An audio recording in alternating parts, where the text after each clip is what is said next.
வணக்கம் நண்பர்களே, நான் வசந்த். இன்றைக்கி நம்ம பார்க்க போகிற டாபிக் பார்த்திங்கன்னா ஆன் தி ஜாப் ட்ரைனிங். இப்போ நார்மலாகவே பார்த்திங்கன்னா எல்லா கம்பெனிஸ்லேயுமே ட்ரைனிங் ரெக்கார்டு அப்படின்னு ஒன்று மெயின்டைன் பண்ணுவாங்க. On the job training record அப்படின்னு ஒன்று இருக்கும். எப்படின்னா IATF Tamil இருக்கும். நான் சொல்கிறது ஆன் தி ஜாப் ட்ரைனிங்க்கும் என்ன வித்தியாசம் அப்படின்றதுல நிறைய பேருக்கு இன்ன வரைக்கும் கன்ஃபியூஷன் இருந்துக்கிட்டே இருக்குது.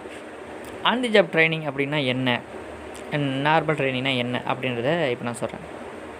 நார்மல் ட்ரைனிங் அப்படின்றது என்ன அப்படின்னு பார்த்தீங்கன்னா, இப்போ ஒரு எம்ப்ளாயிக்கு நார்மலாகவே நீங்கள் எடுக்கும்போதே காம்பிடென்சி மேட்ரிக்ஸ் வச்சுருப்பீங்க. அந்த காம்பிடென்ஸ் படி தான் அவர் செலக்ட் பண்ணுவீங்க.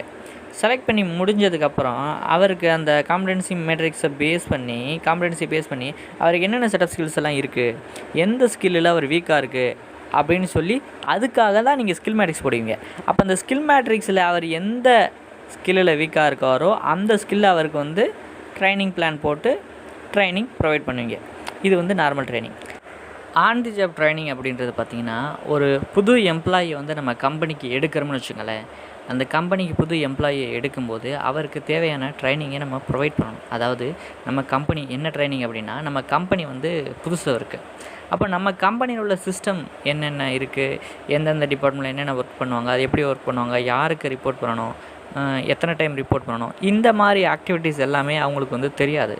அந்த தெரியாமல் இருக்கிறத நீங்கள் சொல்லிக் கொடுக்குறீங்க இல்லையா, அதுதான் ஆன் தி ஜாப் ட்ரைனிங் அப்படின்றது. ஸோ நியூ எம்ப்ளாய்க்கு ஓகேப்பா இதெல்லாம் சொல்லிக் கொடுத்துடலாம். சரி, ஆல்ரெடி இருக்கவங்களுக்கு என்ன சொல்லிக் கொடுக்கணும் அப்படின்னு பார்த்தீங்கன்னா, ஒரு எம்ப்ளாயி இருக்கார் அப்படின்னா, இப்போ ஒரு புதுசாக ஒரு டாக்குமெண்ட் நீங்கள் இன்ட்ரடியூஸ் பண்ணுறீங்க அப்படின்னா, கண்டிப்பாக கன்சர்ன் பர்சன், கன்சர்ன் டிபார்ட்மெண்ட் பீப்புள்ஸை யாரெல்லாம் அந்த ரெக்கார்டுக்கு இன்வால்வ் ஆகிறாங்களோ அவங்க எல்லாரையும் கூப்பிட்டு அந்த டாக்குமெண்ட் பற்றி அவங்களுக்கு ட்ரைனிங் கொடுத்து அதை நீங்கள் ஆன் ஜாப் ரெக்கார்டில் எழுதலாம். அண்ட் இது போக சிம்பிளாக இருந்தால் நீங்கள் இது பண்ண வேண்டியதில் ரெக்கார்ட் பண்ணுறது. பட் இதுக்கு ட்ரைனிங் ப்ரொவைட் பண்ணுறப்போ ஆன் தி ஜாப் ட்ரைனிங்கில் இது ரெக்கார்ட் பண்ணணும். அண்ட் ஒன் மோர் திங், இப்போ ஒரு கஸ்டமர் கம்ப்ளைண்ட் வந்துருச்சுன்னு வச்சுக்கோங்களேன், அது உள்ளாக்குள்ள உங்களுக்கு தெரியப்படுத்தி இதுக்கப்புறம் இது வராமல் இருக்கிறதுக்கு என்னென்ன பண்ண போகிறோம் அப்படின்றப்போ நீங்கள் ட்ரைனிங் கொடுப்பீங்க. எக்ஸாம்பிள் பார்த்தீங்கன்னா, எக்ஸ்ட்ரா ஏதாவது ஒரு இன்ஸ்பெக்ஷன் மெத்தட் ஆட் பண்ணியிருப்போம். ஸோ அந்த மாதிரி இதுக்கு கொடுக்குறது பார்த்தீங்கன்னா ஆன் தி ஜாப் ட்ரைனிங் கண்டிப்பாக ப்ரொவைட் பண்ணி தான் ஆகணும். ஸோ இதெல்லாம் ஆன் தி ஜாப் ட்ரைனிங்கில் வரும். சரி, ஓகேப்பா. ஸோ இதெல்லாம் ஆன் தி ஜாப் ட்ரைனிங்கில் வந்துருச்சு. இது IATFல எங்கே சொல்கிறாங்க, என்ன சொல்கிறாங்க அப்படின்றத இப்போ பார்க்க போகிறோம்.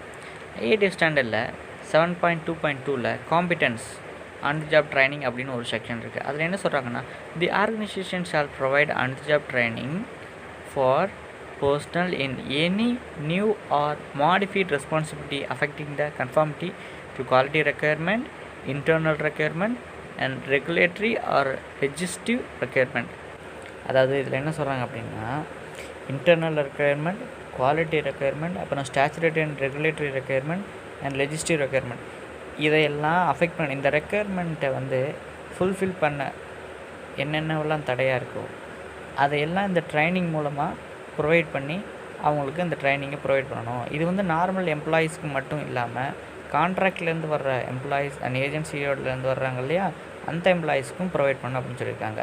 அடுத்து என்ன சொல்கிறாங்கன்னா, the level of detail record on job training shall be commensurate with the level of education of the personnel process and the complexity of task or record to perform their daily work. அவங்களோட daily work இருக்கு இல்லையா, அந்த daily ஒர்க்கை affect பண்ணக்கூடிய விஷயங்கள் இருக்கு இல்லையா, அந்த விஷயங்கள் எல்லாமே அவங்க ஒர்க்கை கரெக்டாக செய்யணும், டெய்லி ஆக்டிவிட்டீஸை கரெக்டாக செய்யணும். அதுக்கு என்னென்ன ட்ரைனிங் தேவையோ அது எல்லாத்தையுமே கம்ப்ளீட்டாக ப்ரொவைட் பண்ணணும் அப்படின்றது தான் இந்த ஆன் தி ஜாப் ட்ரைனிங்கில் சொல்கிறாங்க. ஐ திங்க் இது வரைக்கும் நான் சொன்னது புரிஞ்சிருக்குன்னு நினைக்கிறேன். எனி கிளாரிஃபிகேஷன் இதை தாண்டி வேறு ஏதாவது உங்களுக்கு கிளாரிஃபிகேஷன் இருந்தால் எனக்கு கமெண்ட் பண்ணுங்கள். நன்றி.